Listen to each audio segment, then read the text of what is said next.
Hello students, welcome to our class भौतिकी। जैसे कि हमने लास्ट क्लास में स्टार्ट किया था फाइनाइट स्ट्रक्चर कांस्टेंट, और उस फाइनाइट स्ट्रक्चर कांस्टेंट के अंदर हमने एक टॉपिक कर लिया था रिलेटिविस्टिक ऑफ काइनेटिक एनर्जी। तीन पार्ट में हमने देखा था, एक पार्ट रिलेटिविस्टिक, दूसरा स्पिन ऑर्बिट इंटरेक्शन जिसके बारे में हमने डिस्कस किया था एलएस कपलिंग और जेजे कपलिंग का जब कर रहे थे वक्त उस वक्त में, और फिर एक तीसरा पार्ट यहाँ पे आता है। तो एक पार्ट हमने कर लिया था, इस क्लास में हम सेकंड पार्ट करेंगे स्पिन ऑर्बिट इंटरेक्शन। अगर आप चैनल पर नए हैं और अभी तक आपने अगर चैनल को सब्सक्राइब नहीं किया है तो चैनल को सब्सक्राइब करें, बेल आइकन प्रेस करें, अपने दोस्तों के साथ जरूर शेयर करें जो भी मास्टर्स में है। राइट, अपने मास्टर्स में है बीएससी के अंदर आपके अगर एटॉमिक आती है तो उनके लिए काफी बेनिफिशियल होगा। अगर कोई भी कंपटीशन एग्जाम की प्रिपरेशन कर रहा है तो उसके लिए जो बाद में हमारे पास एक फॉर्मूला आता है, अक्सर ये इंटरव्यूज के अंदर अगर ड्राइव करवाता है तो वहां पे पूछ लिया जाता है। तो उन सब के लिए अगर आप चैनल पर नए हैं तो चैनल को सब्सक्राइब करें। तो आज की क्लास में हम जाएंगे और डिस्कस करेंगे स्पिन ऑर्बिट इंटरेक्शन के बारे में। जो स्पिन ऑर्बिट इंटरेक्शन का हमारे पास एक एक्सप्रेशन आती है, वो एक्सप्रेशन किस तरीके से आती है उसके बारे में इस क्लास में हम डिस्कस करेंगे। राइट, स्पिन ऑर्बिट इंटरेक्शन कब आई? ये बेसिकली आई थी हमारे पास जब हमने बात की थी 1926 के समथिंग, जब फर्स्ट टाइम हमें पता चला कि इलेक्ट्रॉन जो है वो न्यूक्लियस के चारों तरफ तो चक्कर काट रहे हैं, बट उन इलेक्ट्रॉन्स की खुद की एक स्पिन होती है। राइट, जिसको हमने दो पार्ट्स में डिफाइन किया था, spin up and spin down, और स्पिन उनकी बताई थी हमने 1/2। तो जब ये स्पिन डिराइव हुई उसके बाद हमें पता चला कि इलेक्ट्रॉन न्यूक्लियस के चारों तरफ तो चक्कर काट रहे हैं, प्लस में उसके साथ साथ क्या कर रहे हैं, वो अपने ही ऑर्बिट, जो भी उनका जो ऑर्बिट था इलेक्ट्रॉन का खुद का, उसमें भी जो स्पिन है वो चक्कर काट रहे हैं, जिसकी वजह से हमें एक और वहां पे काइनेटिक एनर्जी मिल रही थी, जिसको हम एज ए परटर्बेशन के रूप में भी ले सकते हैं। जैसे काइनेटिक एनर्जी नॉर्मल होता है, क्वांटम में जब हम बात करेंगे तो क्वांटम में एक थ्योरी आती है परटर्बेशन थ्योरी, तो उसके फॉर्म में हम यहाँ पे इसको ड्राइव करते हैं। तो 1926 के अंदर स्पिन आई थी, जहां से हमने इसके बारे में बात की थी, और स्पिन जो होती है उसके बारे में पता चलता है intrinsic properties and magnetic moment से। इसके बारे में हमें कहां से पता चलता है, किसके बारे में? स्पिन के बारे में।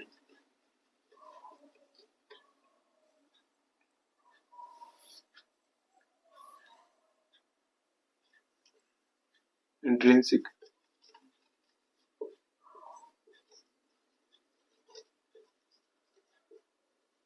Properties and from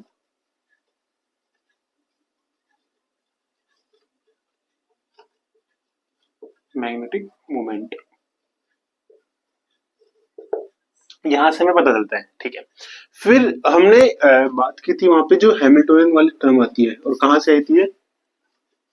from drag theory.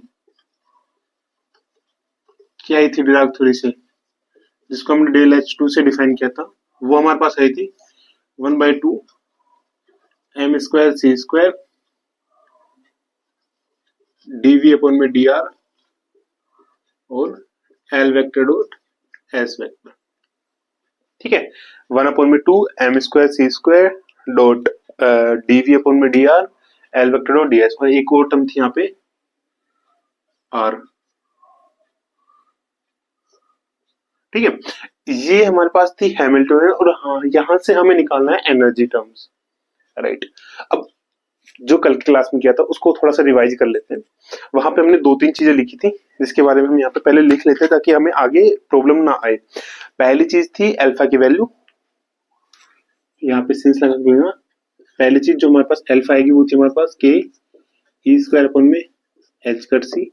दूसरी ए, जो न्यूक्लियस के मान लेते डिस्टेंस मान के लेके चल रहे थे वो दो न्यूक्लियस के बीच में, वो ए वैल्यू थी हमारे पास H कट स्क्वायर अपन में के एम E²। दो चीज। तीसरी चीज थी हमारे पास यहाँ पे E0, और वो थी -1/2 m c² जेड अल्फा का होल स्क्वायर अपन में n²। ये तीन चीज हमने ऑलरेडी डिस्कस करके आ चुके थे। यहां से अब हम बात करते हैं आगे की। ओके, देखो स्पिन की बात कर रहे हैं, स्पिन लाइटमेंट की। नॉर्मली जब हम स्पिन जाते हैं तो हम कूलॉम इंटरेक्शन यूज करते हैं। कूलॉम इंटरेक्शन के अंदर, in case of Coulomb interaction,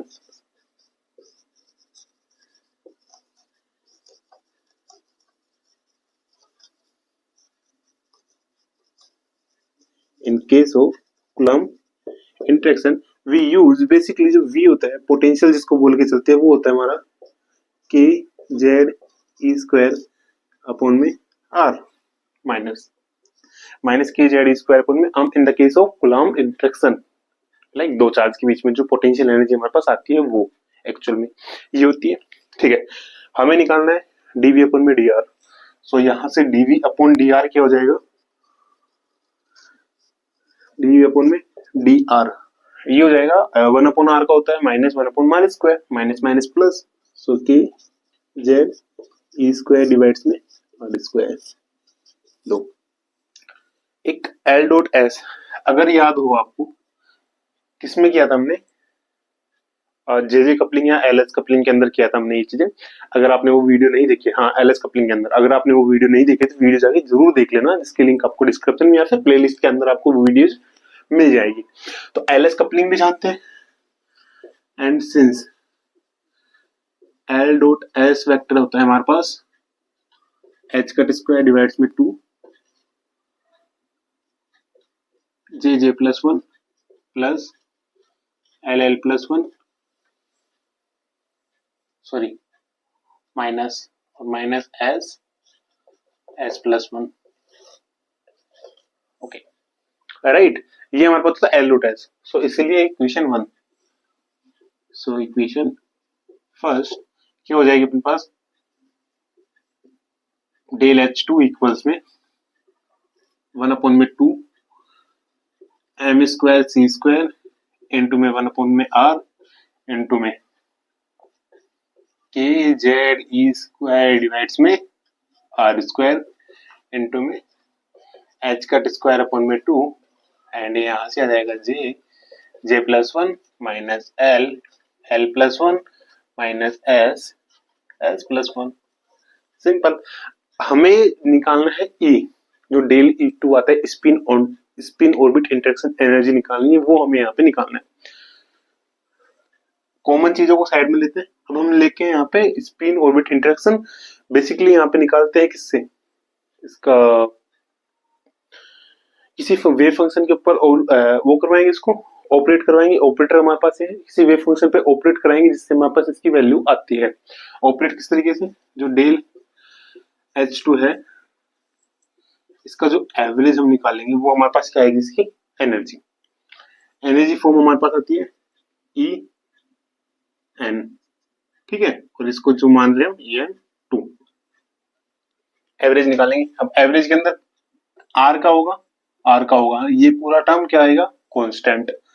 so k z e square divides में 2 2 जा 4 M square c square into में 1 अपॉन में आर, ये चलो एक का बार ले लेते हैं, एच कट स्क्वायर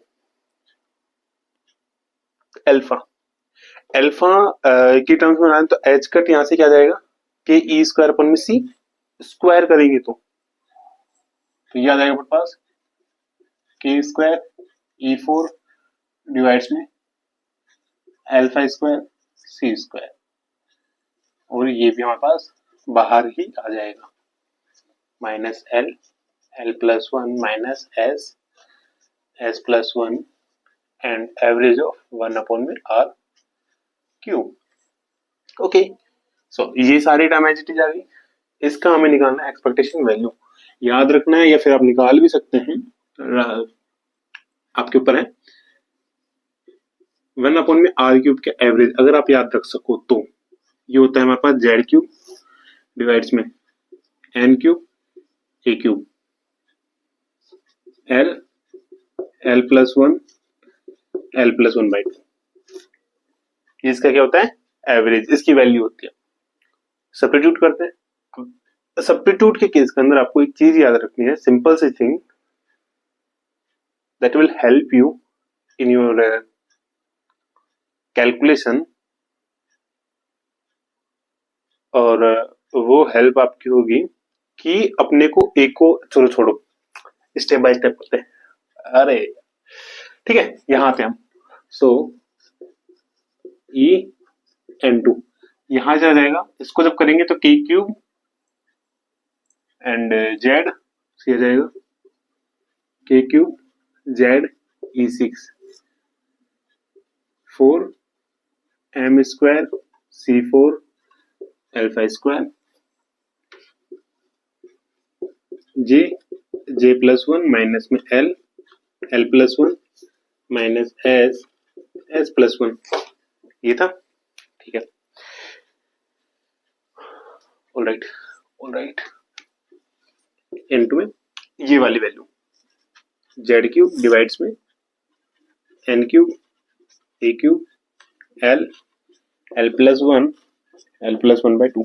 हमें जो वैल्यू निकालनी है लास्ट में वो सिर्फ निकालनी है अल्फा में, मतलब हमें एच को नेग्लेक्ट करना है और ए को भी नेग्लेक्ट करके चलना है। जो फाइनल फॉर्मूला हमारे पास जो आता है जेड अल्फा के रूप में, क्योंकि हमें एनर्जी की फॉर्म चाहिए। एनर्जी की फॉर्म कौन सी? This one. अब इसके अंदर कहीं पे भी ना तो एच कट है ना ही ए है, अल्फा की फॉर्म है, तो हमें अल्फा की ही फॉर्म में चाहिए। तो अल्फा की फॉर्म में लाने के लिए हम क्या करेंगे, इस एक को यहाँ से सब्स्टिट्यूट करेंगे।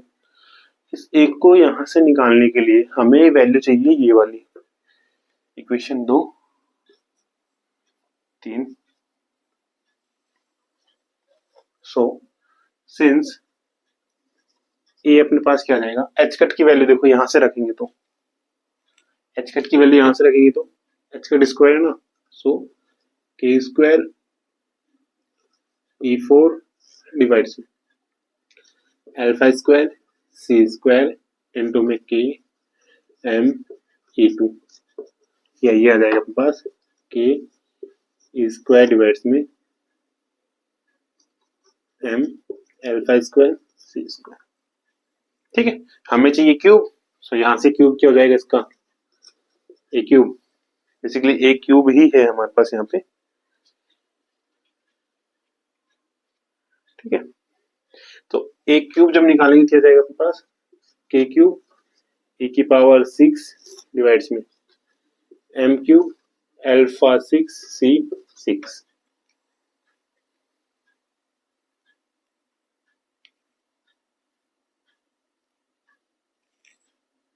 ठीक है, ऑलराइट। सो ये वाली वैल्यू सब्स्टिट्यूट करेंगे यहाँ पे। सो ई n2 इक्वल्स में के क्यूब जेड E6 डिवाइड्स में 4 M square C4 alpha square n2। ये एज इट इज यहां से लिखते हैं, जेड क्यूब डिवाइड्स में N cube L plus one by two into a cube. इसको जस्ट रिवर्स, तो एम क्यूब अल्फा 6 C6 के 3 और E6 into j plus one minus l plus one minus s plus one. Okay okay, अब देखो क्या करता है वो काटते हैं, जो नहीं करता है वो नहीं काटते हैं। एम स्क्वायर पावर कट जाएगी, C4 C6 है पावर कट के 2, अल्फा स्क्वायर पावर कट के 4, के E6 ऑलराइट ऑलराइट। और कुछ नहीं कट रहा, नहीं कट रहा, यहां से आ जाएगा एम सी स्क्वायर जेड 4 है अल्फा 4 है, करते हैं। ये हो गया। एक काम करते हैं, ऊपर वाला आपने कर लिया होगा, नीचे वाले से करते हैं ना।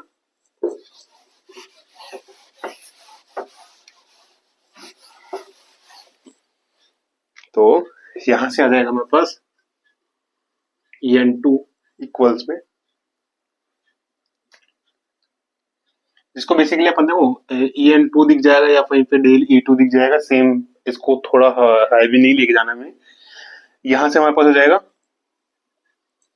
M C square Z alpha की पावर 4 डिवाइड्स में नीचे जाएगा 4 n cube L plus one by 2, और ये आ जाएगा j plus one minus l plus one minus s plus one. Alright, ठीक है। हमें चाहिए, मान लो ये तो हमारे पास क्या आता है, एक एज ए जनरल फॉर्मूला आता है, और जनरल फॉर्मूले के केस के अंदर भी अब हमें पता है ई नोट क्या होता है हमारे पास, 1/2 N C square Z alpha का होल स्क्वायर अपन में एन। अगर इसको हम उसी फॉर्म में कन्वर्ट करें तो क्या हो जाएगा, माइनस 1/2 एम सी स्क्वायर जेड अल्फा की पावर स्क्वायर। अब बचा क्या, जेड अल्फा का होल स्क्वायर डिवाइड्स में किसमें, माइनस में 2, यहाँ पे क्या है एन स्क्वायर है, एन स्क्वायर तो एन बचा, L L plus one L plus 1/2 into J जे plus 1 minus L L plus 1 minus S S plus 1। So del E two बराबर आ जाएगा अपने पास माइनस में ई नोट या ई एन जिसको बोल सकते हैं हम यहाँ पे, ई नोट नहीं बोलेंगे हम यहाँ पे, ई एन, और जेड अल्फा की पावर स्क्वायर डिवाइड्स में 2 एन एल एल प्लस 1/2 जे जे प्लस 1 माइनस में एल एल प्लस 1 माइनस में एस एस प्लस 1। एक चीज अब हम किसके लिए निकाल रहे हैं, बेसिकली स्पिन के लिए निकाल रहे हैं। स्पिन के केस के अंदर क्या आता है हमारा, इलेक्ट्रॉन, इलेक्ट्रॉन के लिए अगर निकालेंगे so for electron atom spin होगी वो क्या होगी अपने पास 1/2। सो 1/2 अगर होगी तो एस प्लस 1 की वैल्यू क्या हो जाएगी, 1/2 इंटू 3/2 दैट मीन 3/4। सो जे की जो वैल्यू आएगी वो अपने पास क्या आ जाएगी, इन दैट केस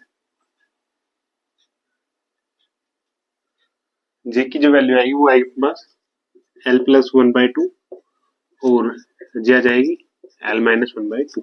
कब, जब l is not equal to 0 है। पहला केस लेके चलते हैं, फर्स्ट व्हेन जे इक्वल्स में l plus 1/2। So in that case यहाँ पे जब वैल्यू रखेंगे so l plus 1/2 l plus 3/2 minus l square minus में एल माइनस 3/4। सो यहां से क्या जाएगा अपने पास, एल स्क्वायर प्लस, देखो L/2 प्लस 3L/2 4L/2 मतलब 2L plus 3/4 minus l square minus में एल माइनस 3/4। इससे ये कैंसिल हो जाएगा, यहाँ से ये कैंसिल और यहाँ से बचेगा अपने पास ओनली एल। एक चीज ये हो गया था आपका, alright. Second case when j equals में l minus 1/2। In that case हम क्या करेंगे यहाँ पे, l minus 1/2 l minus 1/2 plus 1 सो l प्लस 1/2। यहाँ से सेम एल स्क्वायर माइनस में एल माइनस 3/4। सो यहाँ से क्या जाएगा, L square minus 1/4 minus l square minus L minus 3/4। इससे ये कैंसिल आउट हो जाएगा, ये बचेगा माइनस एल, और यहाँ से माइनस 1/4 और माइनस 3/4 सो माइनस 4/4 माइनस 1, जिसको हम लिख देते हैं माइनस एल प्लस 1। तो दो केस आ गए हमारे पास, इसके लिए एनर्जी हमारे पास ये आई है। तो अब दोनों केस के लिए ये क्या हो जाएगा हमारे पास, तो जनरल फॉर्मूला जाएगा, ये वाला आपने कर लिया होगा अभी तक। तो अब जो जनरल फॉर्मूला जाता है, थस जो डेल E2 हमारे पास आता है वो आता है माइनस EN जेड अल्फा का होल स्क्वायर डिवाइड्स में 2n एल एल प्लस 1/2। एक आती है वैल्यू एल, दूसरी आती है माइनस एल प्लस 1। एल कब आएगी, जब जे बराबर अपने पास एल प्लस 1/2 है। ये कब आएगी, जब जे बराबर एल माइनस 1/2 है। और यही फॉर्मूला हमारा बेसिकली आता है जब कब L is not equal to 0। किसके केस के अंदर, इस और जिसको हम बोलते हैं स्पिन ऑर्बिट इंटरेक्शन एनर्जी। तो हमने पढ़ा था relativistic of kinetic energy, second था हमारा स्पिन ऑर्बिट इंटरेक्शन, थर्ड आता है हमारा डार्विन टर्म, और डार्विन टर्म के बाद एंड रिजल्ट हमारा हो जाएगा फिर यहाँ पे कि टोटल एनर्जी कितनी होगी। तो जैसे ही हमारे वो टोटल एनर्जी वाला कॉन्सेप्ट होगा, हमारा जो फाइनल स्ट्रक्चर हम जो पढ़ के चल रहे हैं जिसमें तीन चीजें आ रखी हैं, तीनों की तीनों कंप्लीट टोटल एनर्जी हमारे पास आ जाएगी। टोटल एनर्जी कौन सी होगी हमारे पास? फाइन स्ट्रक्चर एनर्जी होगी, राइट, जिसके बारे में हम डिस्कस करते आ रहे हैं। फाइन स्ट्रक्चर हर जगह पे आता है, ये तो था कि फाइन स्ट्रक्चर। इसके बाद हम देखते हैं हाइपर फाइन। तो आज की क्लास में जस्ट इतना ही, ज्यादा लेन देन नहीं करेंगे, जस्ट डेरिवेशन था, डेरिवेशन आपको अच्छे से देखना है। ये फॉर्मूला आपको याद रखना है, इंपॉर्टेंट फॉर्मूला है, जस्ट बिकॉज ऑफ आपके जो एग्जाम्स हैं, गेट एग्जाम्स, बाकी एग्जाम जिसमें भी है, डायरेक्ट वहां पे इससे क्वेश्चन आते हैं। तो ये एक फॉर्मूला आपको याद रखना है। बाकी नेक्स्ट क्लास में, नेक्स्ट वीडियो में हम इसको कंप्लीट करके डार्विन टर्म को करके टोटल फॉर्मूला देख लेंगे, एंड देन हाइपरफाइन स्ट्रक्चर क्या होता है उसके बारे में डिस्कस करेंगे, है ना। अभी तक हम क्या कर रहे थे, सिर्फ जो इलेक्ट्रॉन है वही स्पिन करता है। अगली जो होती है हाइपरफाइन, उसके अंदर होता है न्यूक्लियर स्पिन, और न्यूक्लियर स्पिन किस तरीके से होता है उसके बारे में तो आपको अगले क्लास में पता चलेगा। मिलते हैं अगले क्लास में, तब तक के लिए पढ़ते रहिए फिजिक्स। अगर आप चैनल पर नए हैं तो चैनल को सब्सक्राइब करें, बेल आइकन प्रेस करें, अपने दोस्तों के साथ जरूर शेयर करें, और हमें अपना सपोर्ट दिखाते रहें ताकि हमें मोटिवेशन मिले ऐसे तरीके से और वीडियोस बनाने का।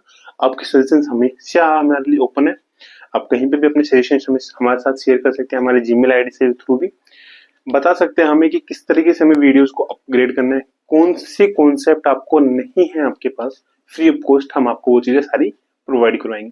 मिलते हैं अगले क्लास में, तब तक के लिए मिलते हैं, ध्यान रखिए अपना, है ना, सॉरी, तब तक के लिए ध्यान रखिए अपना। जय हिंद।